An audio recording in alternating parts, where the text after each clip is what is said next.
Now, how does the sun work? The structure of the sun depends on a balance between the internal forces, specifically a hydrostatic equilibrium between the force that prevents the sun from collapsing and the force that holds it together. The inward, or the holding force, is its own gravity, and the outward is the internal gas pressure. Without balance, the sun would rapidly change, and we'll see some stars later in the course that are rapidly changing. So pressure in a gas comes from atomic collisions. The amount of pressure is in direct proportion to the speed of the atoms and their density, and is expressed in something called the ideal gas law. Now, given that the sun loses energy as sunshine, an internal energy source must be present to maintain this hydrostatic equilibrium. If the sun, for example, were made of pure coal, the sun would only last a few thousand years. If the sun were not in equilibrium, but creating light energy from gravitational energy, for example, the sun is continually collapsing, the gravitational energy would only let the sun shine for about 10 million years. These and many other chemically based sources of energy are not adequate to account for the sun's several billion year age. This was a big mystery until Einstein came, and the key is the mass-energy relation. So, in 1905, Einstein showed that energy and mass were equivalent through his famous E=mc² equation. 1 gram of mass is the equivalent to the energy of a small nuclear weapon. The trick is finding a process to convert mass into forms of energy. A detailed process for mass conversion in the sun, called nuclear fission, was found. The sun's core temperature is high enough to force positively charged protons close enough together that they touch, and then they will stick together due to the nuclear or the strong force. The net effect is that 4 protons are converted into a helium nucleus, plus other particles and energy, in a 3-step process called the proton-proton chain. So step 1 in the chain.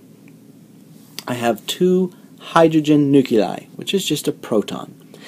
And they have a high enough temperature, which means they have a high enough speed that if they're coming straight at each other, they'll actually touch. And when that happens, they'll stick together.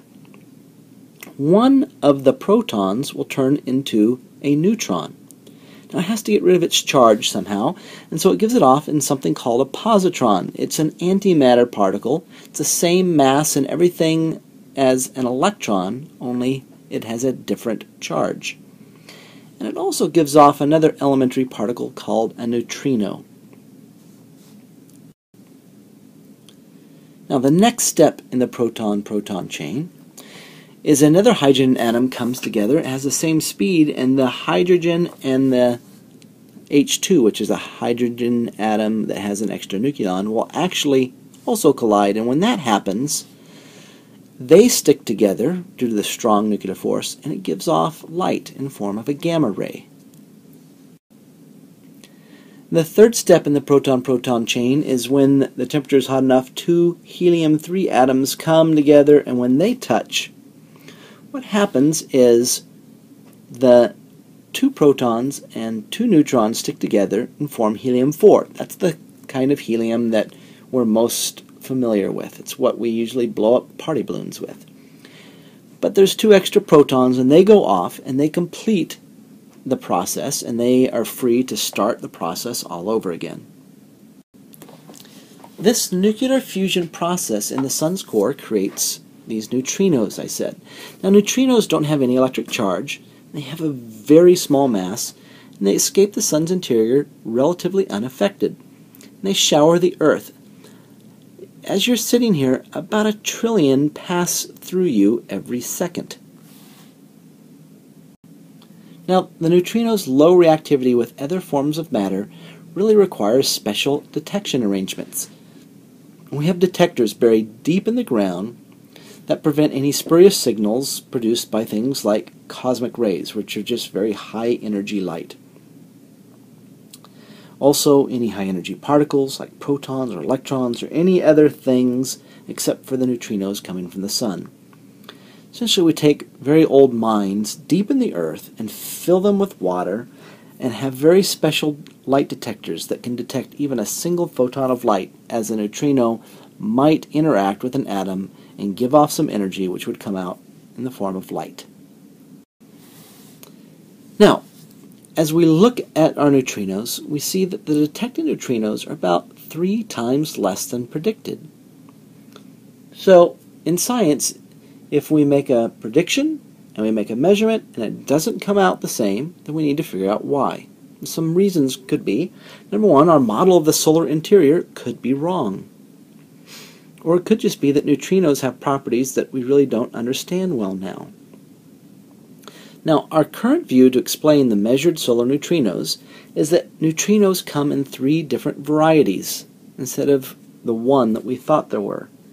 And each have a slightly different mass, and the detectors on Earth cannot detect all 3 varieties at the same time. Now, there's some very important ramifications for this. A solar astronomy observation of neutrinos could lead to a major revision of our understanding of the basic structure of matter. Now, another way we can probe and see what's going on inside the sun is use seismology. Solar seismology is the study of the sun's interior by analyzing the wave motions on the surface or in the atmosphere. And that wave motion can be detected by Doppler shift of the moving material on the surface. The detected wave motion gives temperature and density profiles deep inside the sun, and when we do that, the profiles agree very well with our current models of the happenings inside the surface of the sun.